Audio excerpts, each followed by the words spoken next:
नमस्कार मित्रांनो, रोहन गोरले या यूट्यूब चॅनलमध्ये आपलं स्वागत आहे. मागील भागात भरभरून प्रेम दिल्याबद्दल आपले खूप खूप आभार.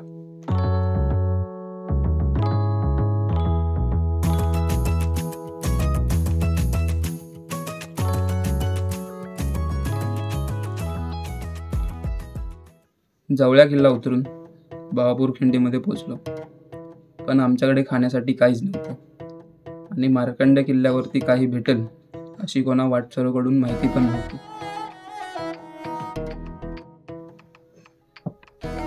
2 किलोमीटर तंगडतोड करत बावापूर गावात पोचलो. तिथं खाण्यासाठी हॉटेल वगैरे काहीच नाही. मग एका दुकानात सुका खाऊ घेतला. भूक इतकी लागली होती, 200 ते 300 रुपयाचं खाऊ तिथेच खाल्लं आणि पुढच्या वाटीसाठी थोडं घेऊन परत बावापूर खिंड गाठली आणि रात्री मार्कंड किल्ला सर केला. दिवस 3. मार्कंडच्या पठारावर रात्री आलोय. रात्री पोचलो वरती आणि इथे आश्रम आहे पठारावर.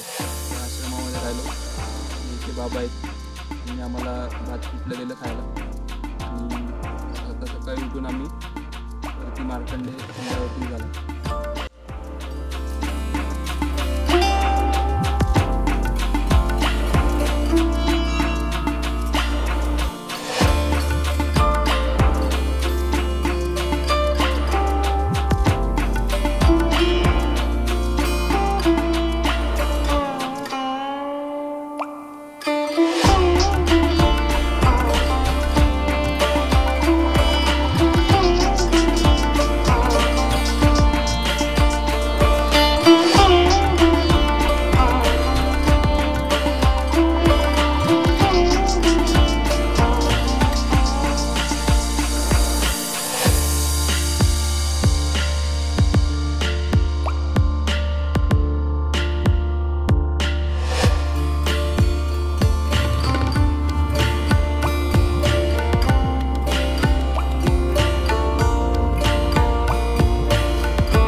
सकाळीच आश्रमाच्या बाहेरील बागेत फिरलो आणि मार्कंड शिखरावर रवाना झालो.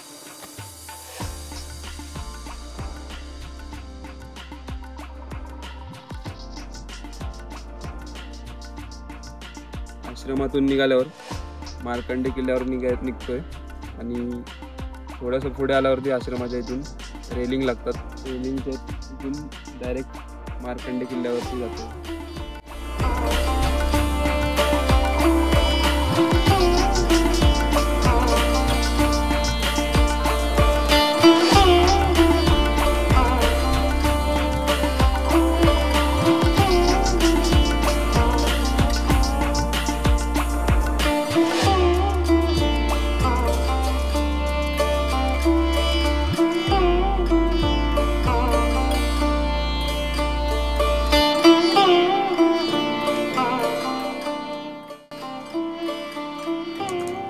थोडंसं 15-20 मिनिटं वरती चढून आल्यावर इथले 2 गुहा लागतात.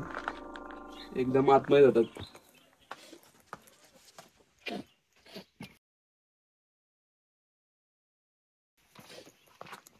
तर कृपया कोणी जाऊ नये. इथे लिहिलं सुद्धा.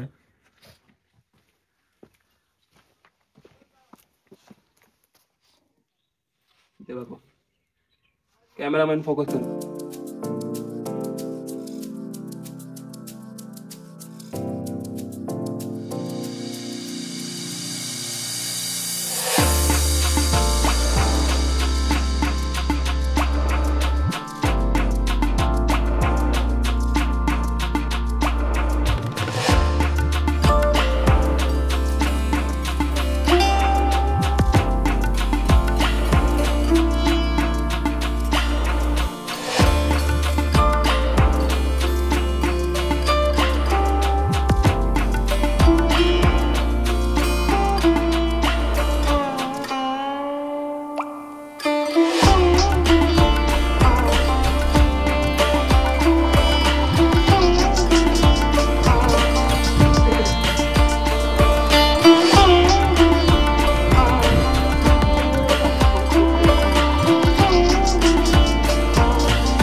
पाण्याचं टाकं आहे. इथे शंकर मंदिर.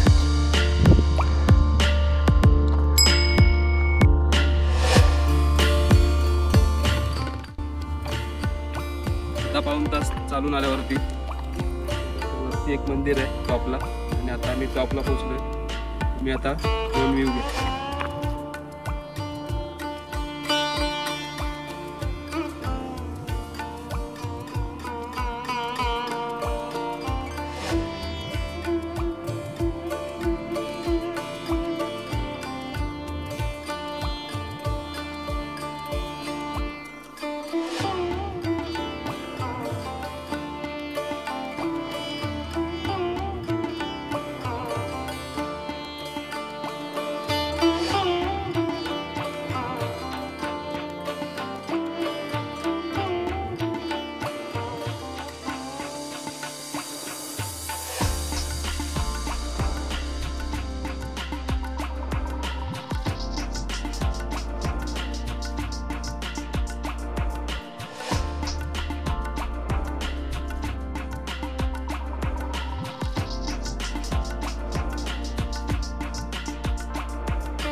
दगडावर अशीच मूर्ती होती, त्याच्यावर हे आपण कवच बसवलं आहे. काल प्रतिष्ठा करून आपण तिथे प्रसाद महाराज जे आहेत माझे गुरुंचे गुरु, त्यांच्या हाताने ही प्रतिष्ठा केली आणि वरती शिखर बसवलं. वर्ष झाले असतील? 20 वर्ष झाले. 20 वर्ष. हे फार पुरातन हे आहे बांधकाम, पहिल्यापासूनच आहे. हे कोणी सांगू शकत नाही कधी बांधलेलं आहे. फक्त प्लास्टर वगैरे चढवलं. हा, हे आता हे दगडी बांधकाम आहे. धन्यवाद काकांचे. तुम्ही तुमचा पण अमूल्य वेळ दिल्याबद्दल फार फार आभारी.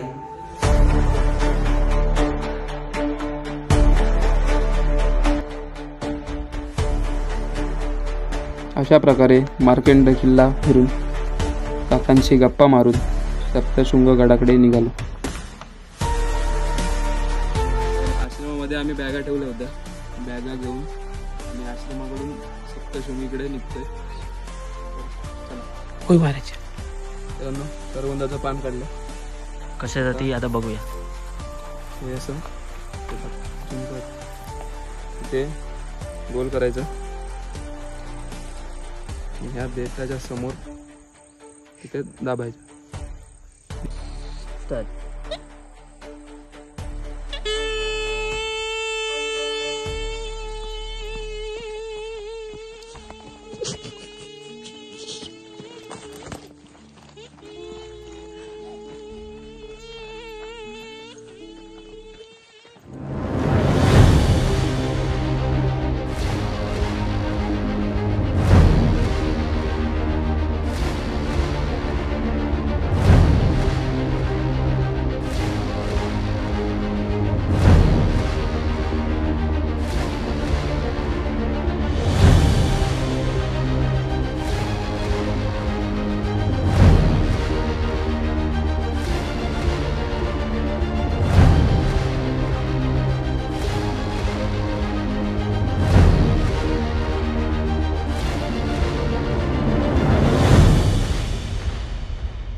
वाघखिंडीमधून खाली उतरल्यावर एक आडवी वाट येते.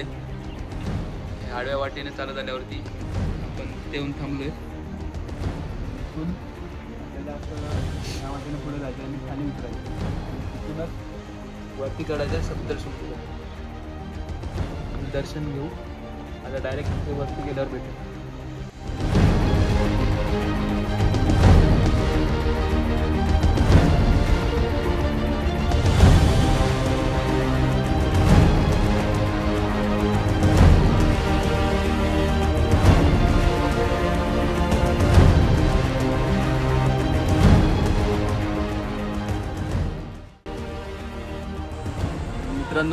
मार्कंड्यावरून उतरलो परत वरती सप्तशृंगीला चढून पठारावर आहे आणि आंघोळ वगैरे करून फ्रेश होऊन मग दर्शनाला जाऊ. चला तर.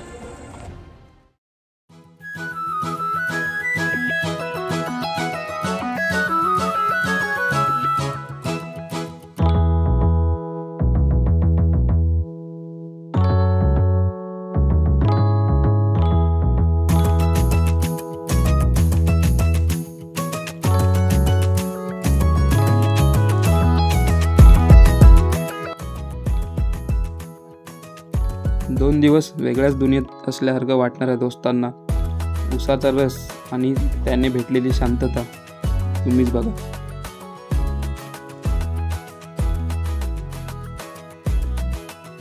उसाचा रस पिऊन भक्तनिवास कार्यालय गाठलं, रूम घेतली आणि दादांचा रूम आहे इकडे, 12 नंबरचा रूम आहे.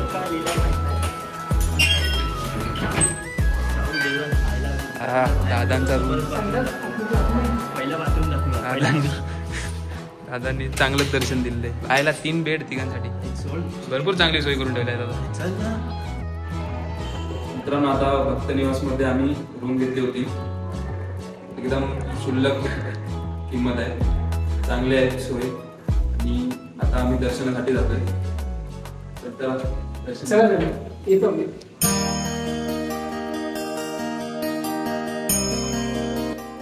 कोणत्याही पुरुषाकडून मरण मिळणार नाही असा वर प्रत्यक्ष शंकराकडून मिळवल्यामुळे महिषासूर नावाचा राक्षस माजला होता. त्याने सरळ स्वर्गावर आक्रमण करून इंद्राला तिथून हुसकावून लावले होते. त्यामुळे ब्रह्मा, विष्णू व महेश या त्रयींकडे मदतीची याचना करू लागला. त्या तिघांनी आपले सामर्थ्य एकवटून एका तेजाची निर्मिती केली. ते तेज अंबेच्या रूपाने पृथ्वीवर अवतरले. या काळात महिषासूर सप्तशृंगीच्या जवळ होता. देवीने त्याचा तेथेच वध केला आणि जगाला त्याच्या जातातून मुक्त केले, अशी कथा आहे.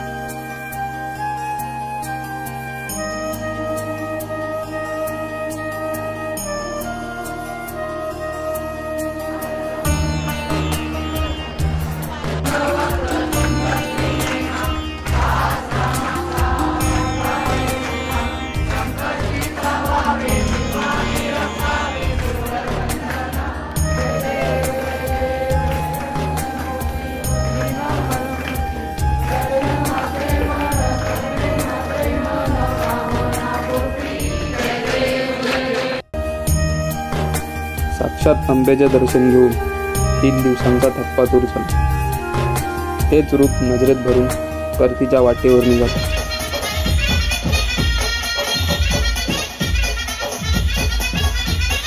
हाथ में तलवार है, वाणी की मीनार है, हिर में रहते हम शांत है, क्योंकि हम पर श्री राम के संस्कार है. बोलो जय श्री राम. चला, लय फरमाईश होती तुमची.